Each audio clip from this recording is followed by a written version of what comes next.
ஏமா என்னம்மா எனக்கு தெரியாம ஏதோ வெட்டிட்டு இருக்கீங்க? காலாகந்த் மோகி. காலாகந்தா? யாரோட காலு? டேய், காலாகந்த்ரானா லூசு. எப்படி செஞ்சேன்னு சொல்றேன், நீங்க வாங்க. காலாகந்த் இது எத்தனை பேருக்கு பிடிக்கும் கமெண்ட்ல வந்து சொல்லுங்க. எனக்கு ரொம்ப ரொம்ப பிடிக்கும். இதுக்கு 3 பொருள் தான் தேவை.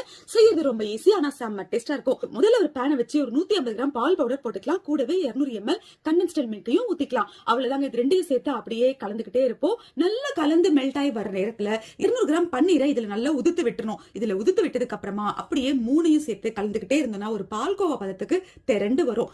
இந்த ஸ்டேஜ்ல ஒரு 2 ஸ்பூன் நெய் விட்டுக்கலாம். திரும்ப அப்படியே கலரலாம். ஃபைனலா இன்னும் ஒரு 2 ஸ்பூன் நெய்யை விட்டு அப்படியே கலந்து மொத்தமும் பேன்ல ஒட்டாத அளவுக்கு வந்ததுக்கு அப்புறம் ஒரு ட்ரே எடுத்து அதுல ஒரு ஸ்பூன் நெய் விட்டு ஃபுல்லா ஸ்ப்ரெட் பண்ணிட்டு இந்த கலவையை அதுல ஊத்திடலாம். 20 நிமிஷம் அப்படியே ஆற வச்சு நமக்கு பிடிச்ச சைஸ்ல அப்படியே கட் பண்ணி எடுத்துக்கலாம். இங்க பாத்தீங்களா, பாக்குறதுக்கே சூப்பரா இருக்குல்ல.